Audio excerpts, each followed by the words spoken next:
Hello everyone, I hope you're having a lot better weather than we are at the moment. It's a bit like autumn coming on, very depressing. So I brought pink to brighten you all up. Anyway, today it's going to be a hazelnut and ricotta cake. I've had so many people comment on the last cake, the polenta cake I did, which by the way, we absolutely love. Even John ate that, my God. So this one is by, it's out of one of my cookery books from the River Cafe in London. Absolutely love their food. So I thought, right, let's try this cake. So again, slightly Italianish, I think. But anyway, it's going to be Susie's when I've finished with it. So very quickly, tell you what we're going to be doing. I'm going to bake it again in the Ninja. This Ninja did so well at baking it. I'm not going to dream of putting my other oven on. I've had lots of questions about, could you bake it in the dual zone? Yes, you could, but I would half, well, my dual zone's little. It'll only take a £1 paper case liner. So I would half your mix and make 2 small ones. If you've got the bigger Ninja, the AF400, you'll be fine putting it in a £2 cake tin, okay? Or cake liner, whatever you're using, guys, okay? So let's talk about, first of all, I'm going to just show you a little tip I picked up off YouTube just recently. Microplane, love my microplane. All my hard cheeses, things like that. And I've always used it for citrus, doing zesting.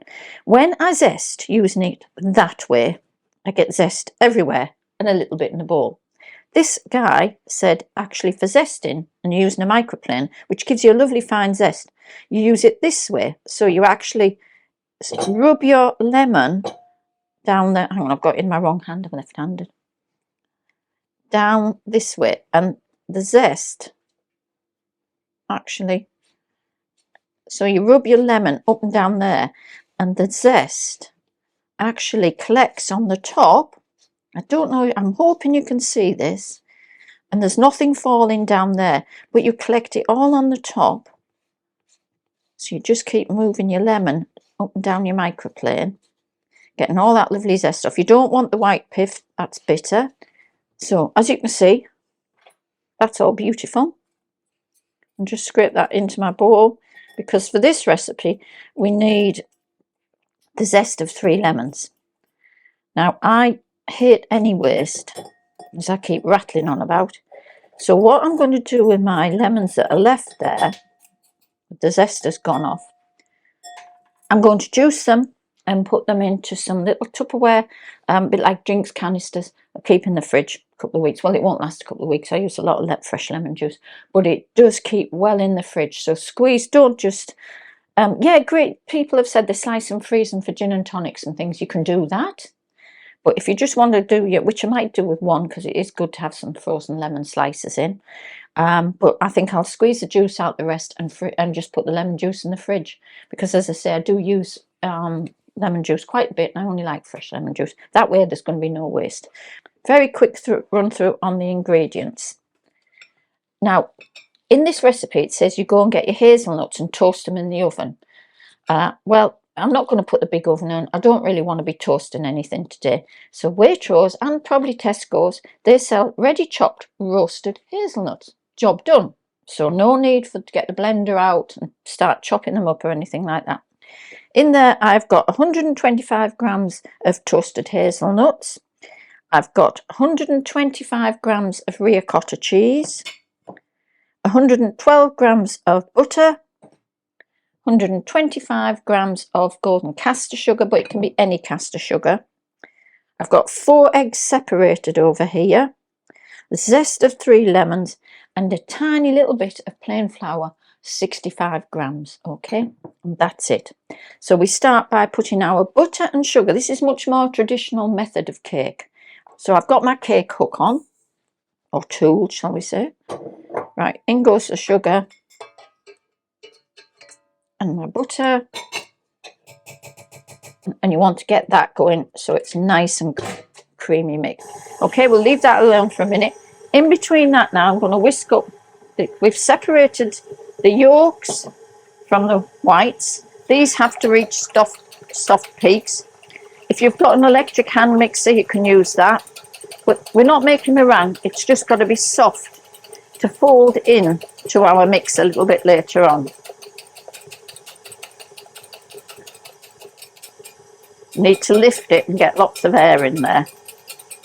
And I'm going to now put my Ninja on as well to preheat it. I think I might take it to 175. And we're wanting 35 minutes. So that's just still creaming up. I'm going to mix our ricotta into the lemon zest. Just says, just fork this. You're just mixing your lemon zest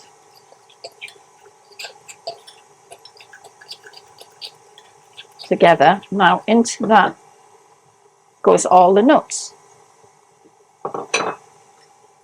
This again is going to be quite a textured cake. The Italian cakes do seem to be quite textured, and I quite like that. Although saying that, I do love a good Victoria sponge as well. Right, okay, that's our nut and cheese mix. Right, we're going to add our egg yolks one by one, and I'm just going to stop this again, lift it up and add a bit of egg yolk. Start it off. Just slow. Speed it up a bit to amalgamate it.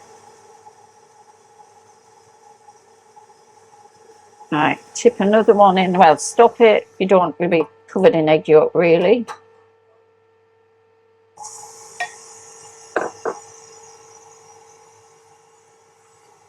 And the rest of the egg yolk.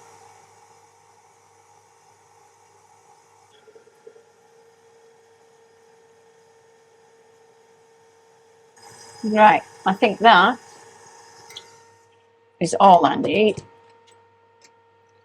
Right, this is where we combine the rest of the cake. So I'm going to just take this off.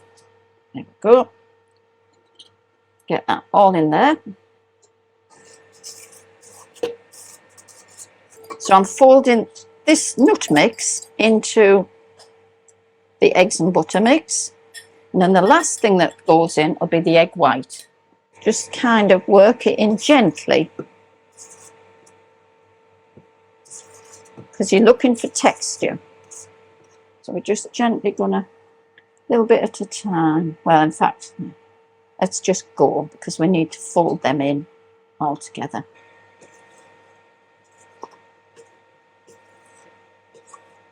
God, nearly forgot things, guys. I was just about to say, look around the kitchen. Make sure you haven't forgotten your flour. And I had.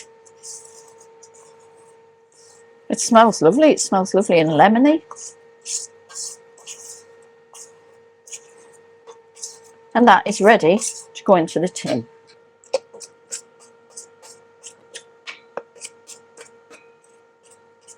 This is a 22 centimetre cake tin, if you want to know, guys.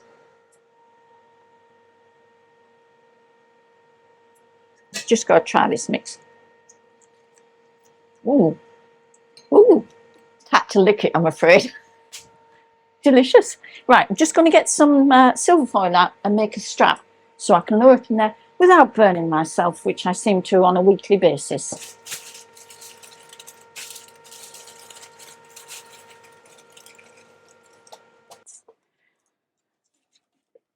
That back down. While that's off for a minute, I will just say I've had lots of new people who just get in their machines now contacting me. I am considering doing a basic a newbie guide for people who are just picking up one of these machines. I might get round to it, I may not.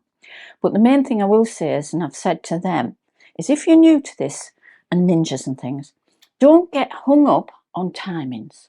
Use your eyes, use logic. You can stop these at any point, just quick look and see, because the types of food, the types of pan, the dishes, the size of volumes, the different volumes in machines all changes your timings, folks. So try and remember that. I've had so many people saying, oh, they were done after 10 minutes. If they look done, get them out. Test it with a meat thermometer if it's meat, but bring them out or turn the temperature down. These are pretty controllable. I've found that myself. So a lot of people are really nervous and get hung up on a thing that says, you know, you've got to have this, it's got to be 8 minutes and might be done in 5. So just be more experimental. I'm going 175 because it's very hot in there. And 35. And I will look at this cake, guys, in about 25 minutes. I'll check it because there's not a lot of cake mix in there. 35 minutes is quite a long time at this temperature. So I may find in this, it does quicker. I really don't know. Don't know how the cake handles itself yet. So it's experimenting time again. See you shortly. Bye for now. Hi guys, I've just been in there just to test it with a wooden skewer. And I just feel it's looking lovely. It's looking golden. It was just quite sticky. I'm not sure with this cake. I've never had it, so I don't know how sticky it should be in it. It is clean, as you can see. There's nothing come out, but it was a little sticky. So I'm giving it 2-3 minutes more, then it's coming out, and it looks good. I think it'll be another one that I'm going to be thrilled with. And I forgot to tell you about the magic ingredient, grated chocolate.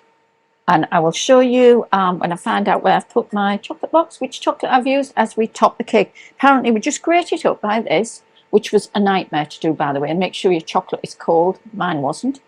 But anyway, we grated it up, and when the cake is warm, we take it out the tin, sit for 5 minutes, then you sprinkle it all over the top, and it just melts into the cake. Now, what's not to love about that? So that's what I'm going to do, okay? So see you shortly in about another 2 minutes. I'm going to stop it with 5 minutes left to go, so it will have had 30 minutes. Oh, that looks good. It's coming away from the sides. Anyway, that is set. This is the chocolate I've used today. The only reason I got this one, it's not because it's organic. I bought it because it was half price. It was down from £2 to £1, and it was in the cooking chocolate section. But it's a very good one, okay? Normally, I always buy good quality, a high percentage cocoa in it. That's what I do look for, okay? And it's quite yummy. Final, this cake is quite warm, so this should melt quite easily on the top. It's just got to melt into the cake. And then later, when this cools enough, I will cut it, have it sliced with a nice cup of coffee, and give you a verdict, guys. How about that? It seems absolutely lovely. I'm very thrilled with it. And it is only 30 minutes for that size tin. Like I say, guys, if you slim it down more, if you put it in a cake case that's deeper, you're going to have to just keep your eyes on it. Go for 35 and adjust it as you go along, okay? See you when I cut it, half an hour, okay? Bye for now. Hello, everyone. Welcome back. Right, okay. We have let this sit and cool and do its thing. Now, it looks lovely, but I don't do just dark brown like that. So I'm going to put a sprinkle of icing sugar on, like I would have seen it in Italy, which instantly to me makes it look finished. And then I'm going to cut it and try it. Okay, let's cut this and see what we've got in there. That is the texture I'd expect. It's quite nice and spongy, but quite solid. And like I say, all those nuts in there, you're going to get solid. Let's have a look at that. Oh yeah, that looks nice. And that looks quite moist as well. Test time. I would normally, I don't know if I've got any ice cream, but normally before I did this, I would put a nice blob of ice cream with this. I haven't got any, so in I go. That is lovely. And I can now see why the dark chocolate on the top gives it like just like an aftertaste. You've got really sweet, lemony, very, very nutty. I mean, I would call this a hazelnut cake because it's basically, there's so much hazelnut in there, but the lemon cuts through really nicely. And it's going to be delicious with an Italian coffee. Just turned the machine on. So I'm not going to eat any more till I have an Italian coffee with that. Vanilla ice cream, even a lemon ice cream with that. Absolutely beautiful. And that chocolate, you definitely don't need any more chocolate because it's a high cocoa content. That does its job. And the little sprinkle of icing sugar on the top, that works. So really nice coffee cake. It's not a coffee cake. Cake to have with coffee. And you go like nuts because this is definitely a nut-based cake. Okay, give it a whirl. It's different. I think it'll keep very well. And it feels very Italian. Okay, now I've got to say it. Please, if you've enjoyed this video and this crazy woman, please click like and subscribe. I've remembered. Thanks everyone. Thanks for watching. Hope the weather improves. Take care. Mwah.